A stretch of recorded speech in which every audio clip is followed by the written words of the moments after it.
पुराणों के मुताबिक मंदोदरी पूर्व जन्म में एक मेंढकी थी। एक समय की बात है, सप्तऋषि अपने आश्रम में खीर बना रहे थे।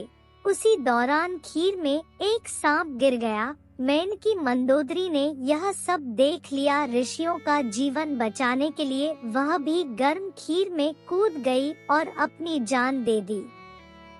ऋषियों का जीवन बचाने के लिए मेंढकी ने दे दी अपनी जान। ऋषियों ने मेंढकी को अपनी खीर में कूदते देखा तो उन्हें बहुत क्रोध आया।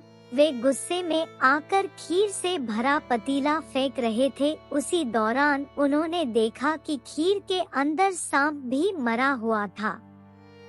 वे समझ गए कि मेंढकी ने उनका जीवन बचाने के लिए अपने प्राण त्याग दिए। मेंढकी को जीवित कर उसे कन्या रूप प्रदान किया। उन्होंने मंदोदरी को वापस जीवन दान देकर एक कन्या का रूप दिया। तब से कहा जाता है कि मंदोदरी सप्तऋषियों की संतान थी। वह कन्या सप्तऋषियों के साथ ही रहने लगी। कुछ समय बाद ऋषियों ने सोचा कि एक कन्या का ऋषियों के पास क्या काम, कहीं कोई उनके ऊपर लांछन न लगा दे। ऋषि कश्यप के पुत्र मायासुर ने किया पालन पोषण। इसके बाद महान ऋषि कश्यप के पुत्र मायासुर को बुलाया गया और कहा गया कि इस कन्या को तुम अपने पास रखकर देखभाल करो। मायासुर ने वचन दिया कि मंदोदरी को वे अपनी पुत्री ही समझेंगे और उसका पालन करेंगे। बाद में मंदोदरी की शादी लंकापति रावण के साथ हो गई। इस शादी से मंदोदरी को 2 पुत्र मेघनाद और अक्षय प्राप्त हुए। रावण को सीता लौटा देने की सलाह दी। वह रावण की बेहतरीन सलाहकार थी।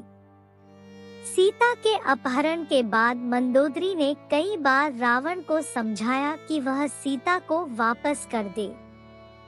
इस तरह दूसरे की पत्नी का अपहरण करना लंकेशपति को शोभा नहीं देता है। लेकिन अहंकार और बदले की भावना में चूर रावण ने उनकी एक नहीं सुनी और युद्ध में भगवान श्री राम के हाथों मारा गया। रावण के वध के बाद विभीषण से किया विवाह। रावण का वध करने के बाद प्रभु श्री राम ने विभीषण को लंका का नया राजा बनाने की सलाह दी और उन्हें मंदोदरी से विवाह करने का प्रस्ताव दिया। हालांकि मंदोदरी ने इस प्रस्ताव को ठुकरा दिया और खुद को राज्य से अलग कर लिया। कुछ समय बाद वह विभीषण से विवाह करने पर सहमत हो गई।